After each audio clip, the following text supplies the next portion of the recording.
Por favor, abram a Bíblia no Salmo de número 92, só um versículo, Salmo de número 92.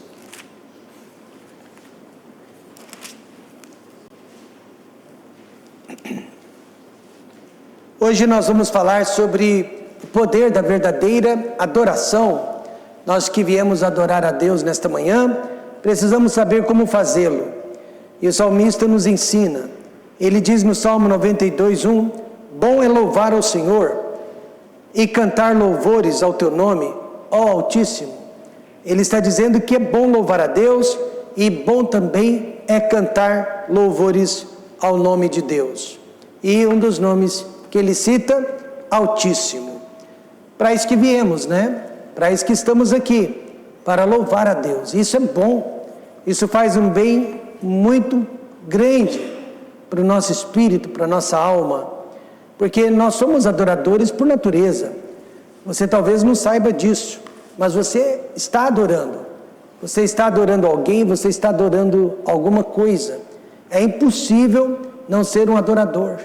Então, que possamos escolher Deus como nosso objeto, nossa fonte de adoração. Nós devemos escolher Deus, a quem louvar, a quem glorificar com as nossas vidas.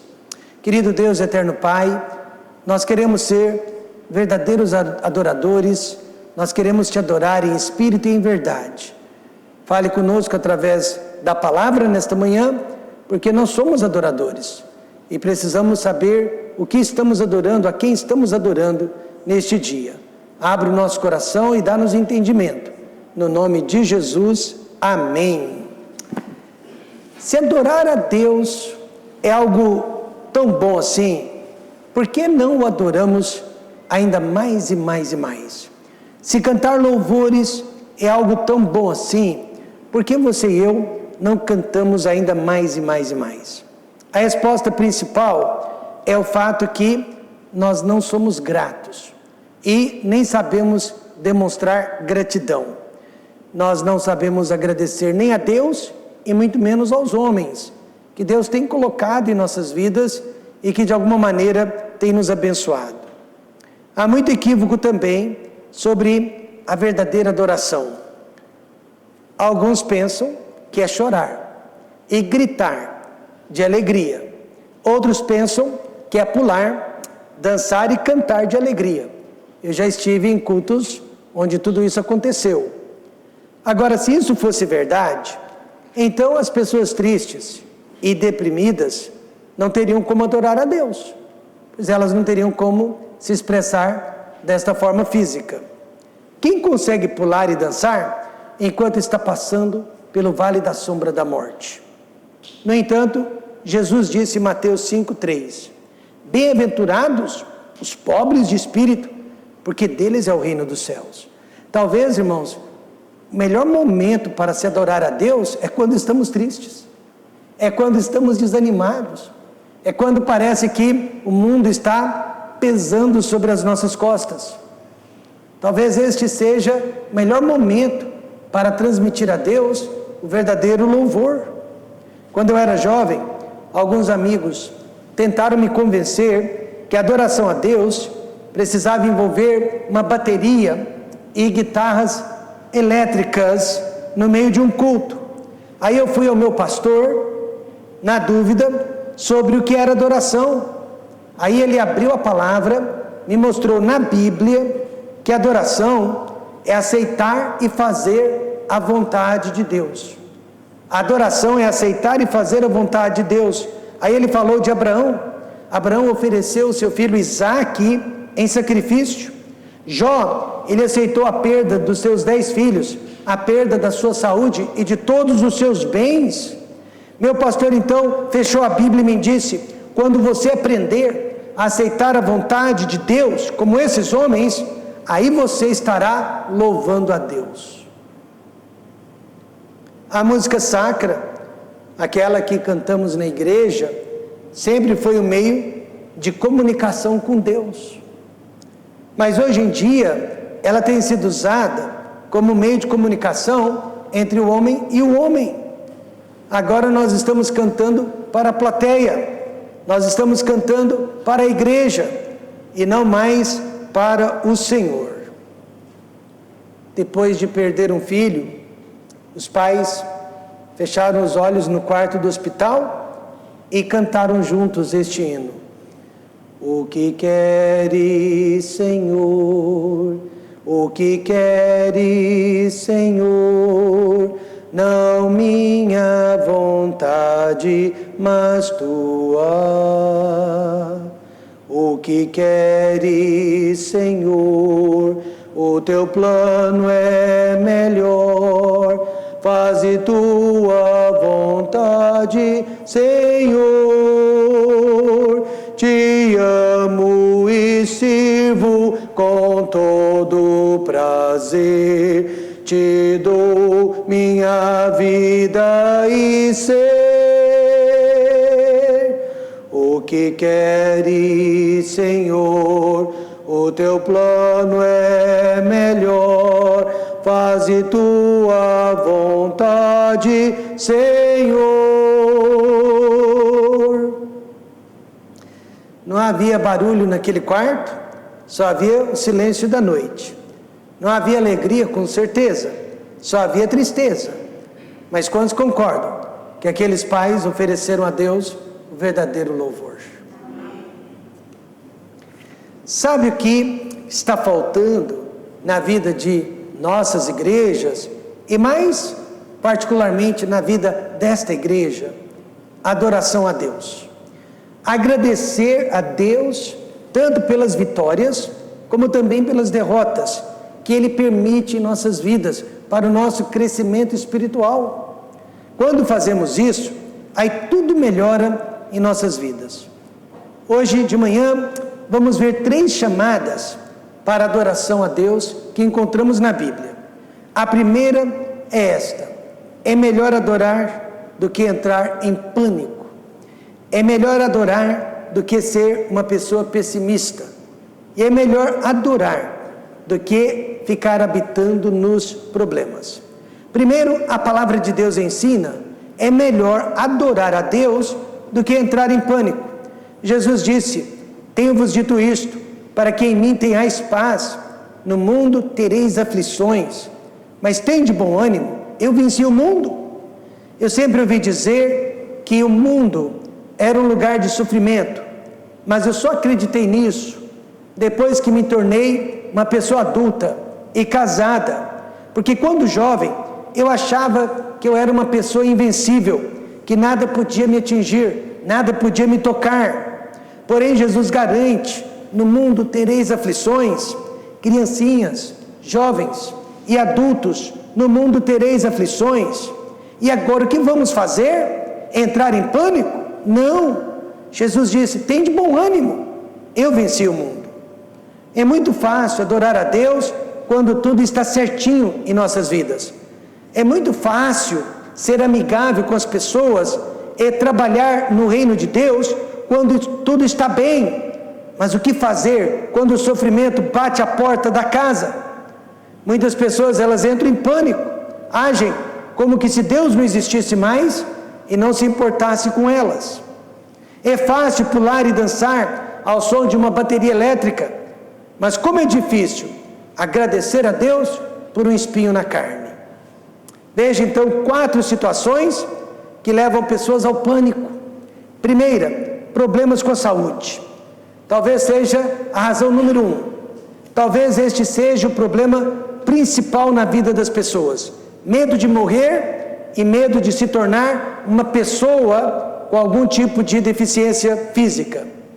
Ouvimos falar tanto sobre doenças, mas tanto sobre doenças nos dias de hoje, que temos certeza que mais cedo ou mais tarde iremos fazer parte da lista dos diabéticos, dos cardíacos ou das sequelas da Covid-19. A indústria do medo é maior que a Microsoft e a Coca-Cola juntos. É a maior indústria do mundo, como vimos durante a pandemia do novo coronavírus.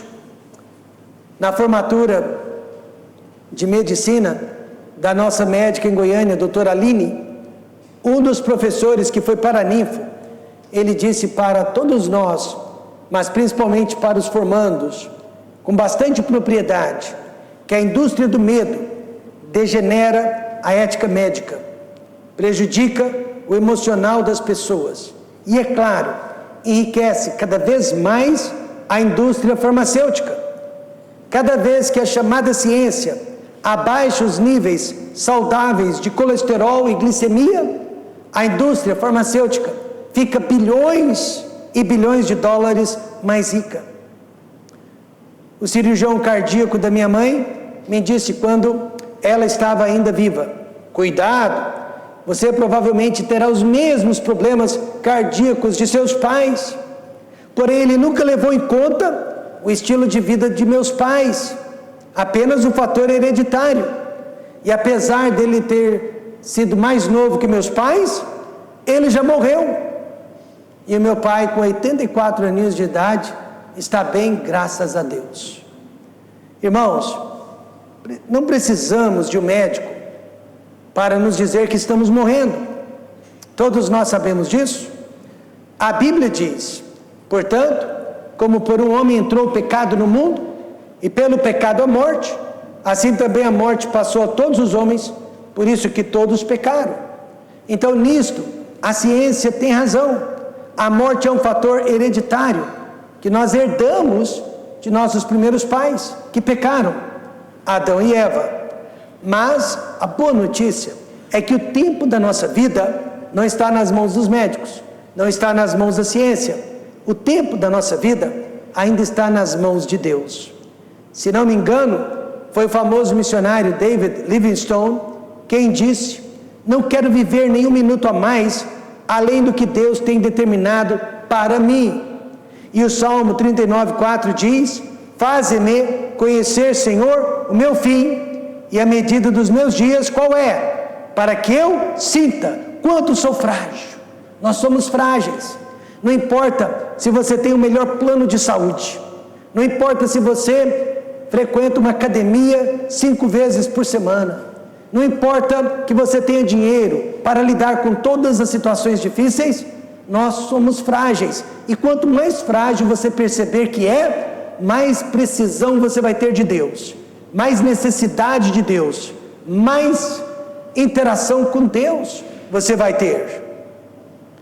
Cada ano que passa, estamos morrendo um pouquinho a mais.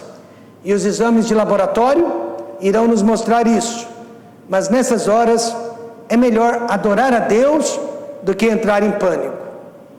Quando Jó recebeu o resultado de seu exame, tumores malignos, ele adorou a Deus e disse: receberemos o bem de Deus e não receberíamos o mal? Em tudo isto, Jó não pecou com os seus lábios. O nosso problema é esse. Nós só queremos aceitar coisas boas, somente as coisas que nos agradam. E quando algo nos desagrada, nós rejeitamos. E perdemos uma oportunidade de adorar a Deus. Que Deus nos dê a mesma graça, a mesma força, quando algo de ruim acontecer conosco. E além da saúde, problemas com a família também podem nos levar ao pânico. Há um ditado que diz: o sangue é mais grosso do que a água, referindo-se à família. E é verdade. Tudo pode acontecer com os filhos dos outros, tudo pode acontecer com o cônjuge dos outros, mas quando acontece com a nossa família, entramos em pânico. Já vi muitas mães e pais entrando em pânico por causa de seus filhos e vice-versa. Mas se tem uma coisa que eu aprendi nos primeiros anos de casado, e principalmente depois que a primeira filha nasceu, é o fato que, se Deus não proteger a minha família, tudo que eu faço por minha família será em vão. Veja Salmo 127:1. Se o Senhor não edificar a casa, em vão trabalham os que edificam. Família é algo muito sério. E para não entrarmos em pânico quando os problemas surgem, aí nós temos que ter certeza que nós não estamos falhando, né? Na capacidade de pai, de marido, ou na capacidade de mãe e esposa. Eu estava no velório de um filho que foi vítima do vício das drogas. O pai estava inconsolável ao lado daquele caixão e se culpando. Porém, o pouco que eu conheci daquele pai, eu soube que aquele pai fizera de tudo para que o filho abandonasse as drogas e não estivesse dentro daquele caixão. E eu disse: o Senhor fez o possível para que o seu filho não estivesse aqui neste caixão. O Senhor tentou, mas nada que eu pudesse falar consolava aquele pai. Ninguém pode garantir, irmãos, que nada de mal irá acontecer com a nossa família, mas nós podemos garantir que no que depender de nós, faremos o melhor por ela. Então nós temos a saúde, a família e o terceiro problema que nos causa medo: problemas com as finanças. Eu me lembro de um marido que disse que não aguentava mais a esposa, a insegurança da esposa. Ela vivia reclamando da situação financeira do lar, mas para ele estava tudo bem, pois as contas estavam em dia, mas para ela estava tudo mal. Finalmente ele foi ao banco, sacou cerca de 10 mil reais, empacotou todo aquele dinheiro e deu nas mãos dela e disse: guarda no guarda-roupa, lembre-se que você tem esse dinheiro para usar como desejar. Ela pegou aquele pacote com 10 mil reais, guardou no armário, ficou no armário por muitos anos. Ela não usou, mas ela mudou a atitude dela. Por quê? Porque o marido soube que ela precisava de segurança. E acreditem ou não, aquele pacote de dinheiro lhe deu segurança. Só que ninguém pode, irmãos, garantir que não haverá problemas financeiros. Acontece com muitas pessoas, elas entram em pânico só de pensar no pior, mesmo que o pior ainda não tenha acontecido. E se faltar dinheiro para a escola, se faltar água, se faltar luz, o que faremos? E o que vai acontecer com a economia nesses próximos tempos? Então, para resolver esse sério problema, Paulo disse: tendo, porém, sustento e com que nos cobrimos, estejamos com isso contentes, satisfeitos. Eu prefiro problemas financeiros do que problemas de saúde e familiares. Mas eu sei que há pessoas tão avarentas, mas tão avarentas, que elas preferem ficar doentes do que perder dinheiro, ou ver alguém da família doente do que perder dinheiro, e preferem se divorciar do que perder dinheiro. Mas não entre em pânico quando faltar-lhe dinheiro. Por quê? Porque Deus sempre irá cuidar de seus filhos. E quarto, problemas com outras pessoas. Eis aqui o segredo da vida: como conviver com o próximo. Poucas pessoas levam a sério o segundo maior mandamento de todos: amar ao próximo como a ti mesmo. Ao invés disso, elas preferem sair da igreja. Ao invés disso, elas preferem sair do emprego. Ao invés disso, elas preferem se divorciar daquele ou daquela para quem jurou amor eterno. Como adorar a Deus quando há rancor e amargura no coração? Impossível. Sempre haverá problemas com pessoas, e a solução foi dada nas Escrituras. Jesus, ele disse na oração do Pai Nosso, ele nos ensinou a orar. Nós devemos pedir que Deus nos perdoe, assim como nós, diga alguém, perdoamos. Então, essa doutrina é muito importante. Você será perdoado tanto quanto você perdoa. Por isso que o perdão, irmãos, é uma questão de vida ou morte. Porque você só será perdoado da forma como você perdoa. E qual que é o segredo, pastor, para que convivamos bem, quer seja no lar e principalmente dentro de uma igreja onde há culturas variáveis? Suportando-vos uns aos outros e perdoando-vos uns aos outros. E se alguém tiver queixa contra o outro, assim como Cristo vos perdoou, assim fazei vós também. Então só existem duas formas de convivência: é suportando. É suportando. Você já viajou de avião e você ficou sentado do lado do banheiro e você teve que suportar o barulho e o cheiro durante 8 horas e meia de voo, você não tinha outra opção, você não vai pular pela janela, vai? Não há outro lugar para você se assentar, então você tem que se conscientizar que você precisa suportar aquele cheiro e suportar o barulho das pessoas. Assim também é a igreja, você precisa me suportar, e eu preciso suportar você, eu não tenho outra opção, porque se eu mudar de igreja, eu vou ter que suportar aquela igreja também, as pessoas da outra igreja também. E irmãos, eu sou tão azarado, que eu tenho certeza que a outra igreja vai ser pior do que essa. Eu vou descobrir que era feliz e não sabia.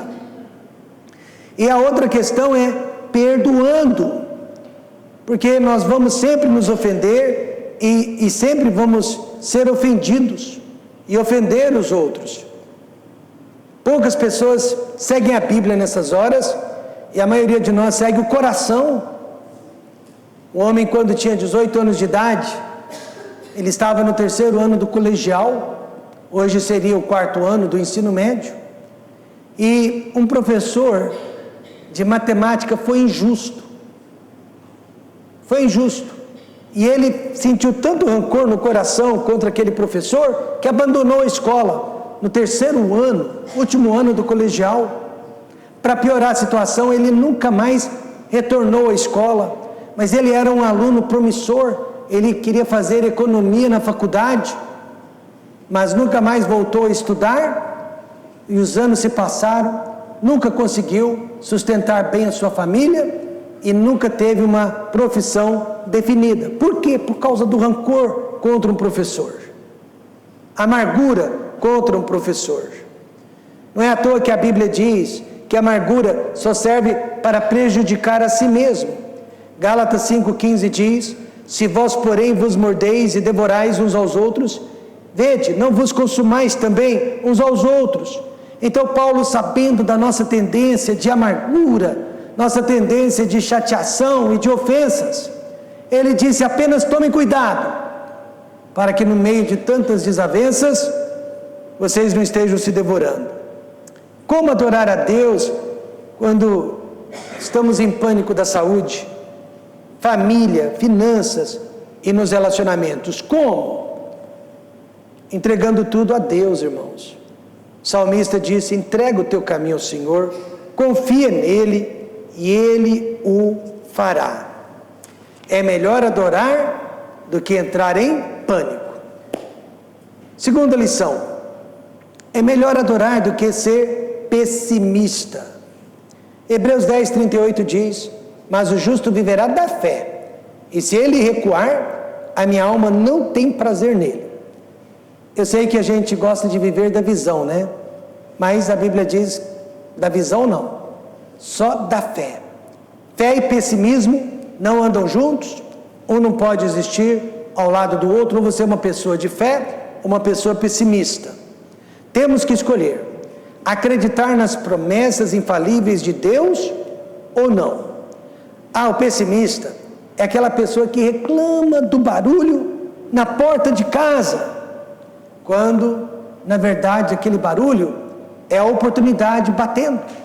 Ou seja, ele vê tudo do lado negativo. E quantas pessoas são naturalmente pessimistas? Mas a boa notícia: há cura para o nosso pessimismo. Primeiro, precisamos contar as bênçãos. Por uns 5 segundos, conte 2 bênçãos. Pronto. Precisamos fazer isso, contar as bênçãos. O salmista disse: bendito, glorificado, exaltado seja o Senhor, que de dia em dia nos carrega de benefícios. O Deus que é a nossa salvação, amém? Dia a dia, Ele nos carrega de bênçãos. Ele nos acumula de benefícios.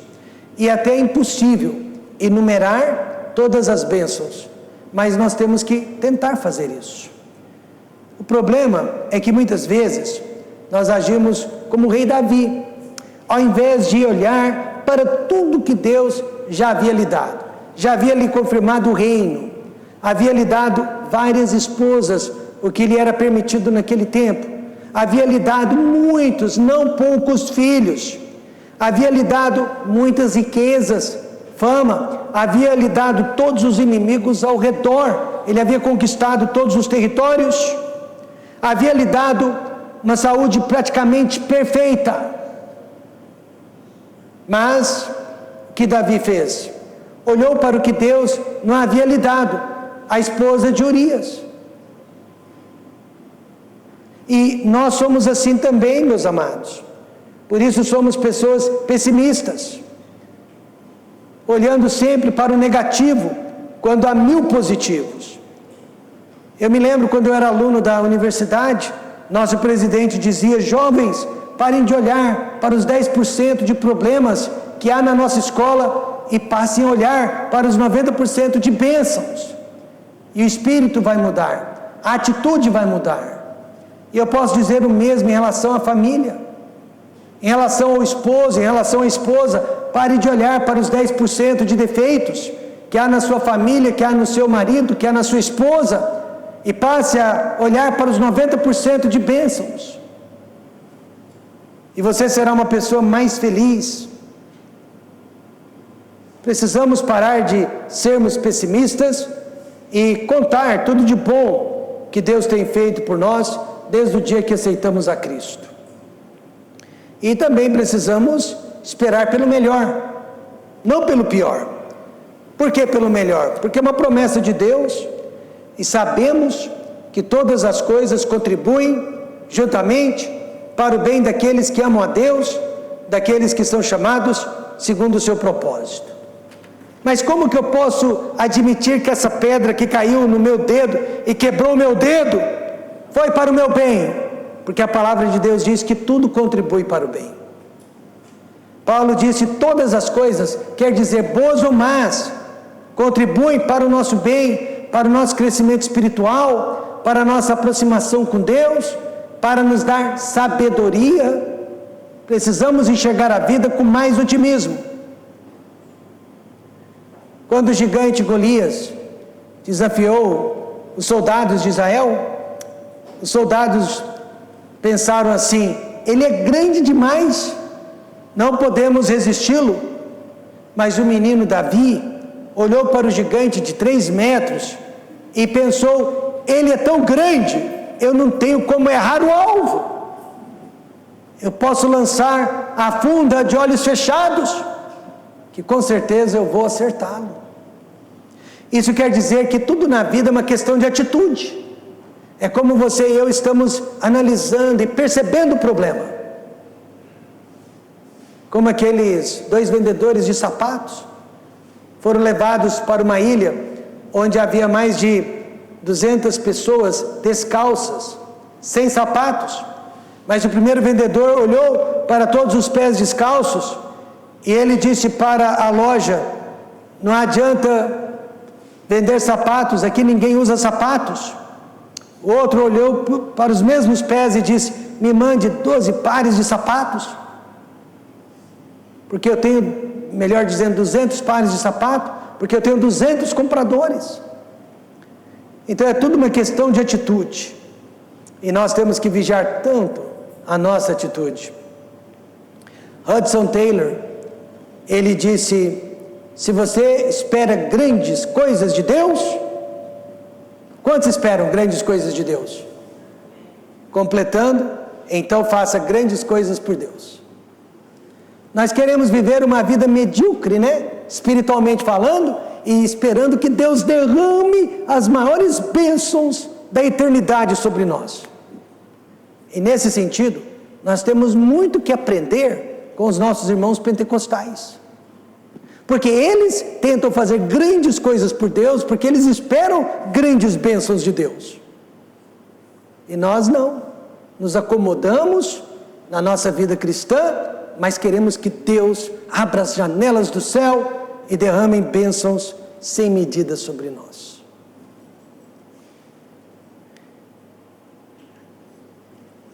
É melhor adorar a Deus do que entrar em pânico. E agora vimos: é melhor adorar a Deus do que ser um pessimista. E terceira e última lição, é melhor adorar do que habitar nos problemas. Problemas todos nós temos. Eu estou com problemas insolúveis. Quem vai me ajudar a pagar pelo casamento da Roxane? Pare para pensar nisso. Eu já falei para o Bruno que o pai dele vai ter que me ajudar. Aí ele disse, não, mas quem paga é o pai da noiva. Eu não pedi por isso. Mas é sério, quem não tem problemas, que bênção do José e a Jéssica, né? É o Isaac quem vai nascer. Então o Isaac não vai dar essa despesa para os pais um dia. Mas depois vai nascer a Aline, né? Aí eu quero ver. Júlia, olha, vai ser Júlia. Então vai passar por isso também. Mas não faça como eu, que não me preparei, tá? Guarde dinheiro desde agora. É melhor então adorar a Deus do que habitar nos problemas. Veja o que Paulo disse: não estejais inquietos por coisa alguma, antes as vossas petições sejam em tudo conhecidas diante de Deus, pela oração e súplica e com a ação de graças. Então vamos fazer isso agora, vamos orar. Pai querido e glorioso, peço que o Senhor possa suprir todas as necessidades desse casamento agora no mês de maio, que Deus nos ajude, ó Deus, a ter condições financeiras para suprir todas as necessidades da nossa filha, para que esse casamento seja um culto, seja uma celebração de adoração ao nosso Deus. Obrigado, ó Deus, por esta oportunidade, e Deus há de suprir, no nome de Jesus, amém. Colocando em prática, né, o que eu acabei de ler, perto dos irmãos. Então todos nós temos problemas, mas habitar neles não é a solução. Uma irmã nossa, ela foi diagnosticada com depressão profunda. Era triste de vê-la. Depressão é uma doença triste, gente. E é uma doença real, que precisa de tratamento e de atenção. Amém? Amém. Nunca despreze uma pessoa depressiva, nunca diga para ela que depressão não é doença. Isso é muito grave. E ela estava deprimida, depressiva, mas de repente, um membro da família dela teve um acidente e quase morreu, ficou em coma vários dias. E ela levou um susto tão grande que ela esqueceu da depressão. E ela passou a cuidar daquela situação, das pessoas envolvidas naquele acidente. E quando ela se deu por conta, já tinham se passado mais de 15 dias e ela não estava mais deprimida. Ela voltou ao médico e o médico explicou o que aconteceu. Ele disse, olha, a pessoa depressiva é um pacote trancado em si mesma. É uma pessoa fechada no seu único mundo. Quando você levou esse susto, você quase perdeu esse amado, você saiu do seu mundo e você entrou no mundo dele. Isso fez com que você saísse da depressão. E o médico retirou os remédios dela, porque naquele instante ela havia sido curada. Veja então que realmente nós não podemos habitar nos problemas, nos fecharmos nos nossos problemas. A Bíblia realmente ensina que não é saudável habitar nos problemas. Por quê? Porque o mundo não é perfeito. As pessoas não são perfeitas. Você não é perfeito. Nós temos que ficar focando no que a palavra de Deus ensina e não no que está errado. Tem muita coisa boa também acontecendo ao nosso redor. Precisamos adorar a Deus na alegria ou na tristeza. Precisamos cantar e orar quando estamos tristes. E precisamos oferecer sacrifícios de louvores. Pastor, o que é sacrifício de louvor? É vir à igreja quando você não quer vir. É sorrir quando você não quer sorrir. É abraçar quando você não quer ser abraçado. De dentro do corredor da morte, Paulo disse, quanto ao mais, irmãos, tudo que é verdadeiro, tudo que é honesto, tudo que é justo, tudo que é puro, tudo que é amável, tudo que é de boa reputação ou fama, se há alguma virtude, se há algum louvor, nisso pensai. Pare de pensar nas coisas erradas e pense nas coisas boas. Em outras palavras, conte as bênçãos, contas quantas são, e hás de ver surpreso quantas bênçãos Deus tem derramado na sua vida. Então, vamos aprender o poder da verdadeira adoração. É adorá-lo quando você menos deseja. É adorá-lo quando você menos tem desejo para isso. Porque quando você está feliz, não é adoração. Aí é simplesmente uma reação química, normal, do ser humano. Oremos. Querido Deus, eterno Pai, nossa igreja,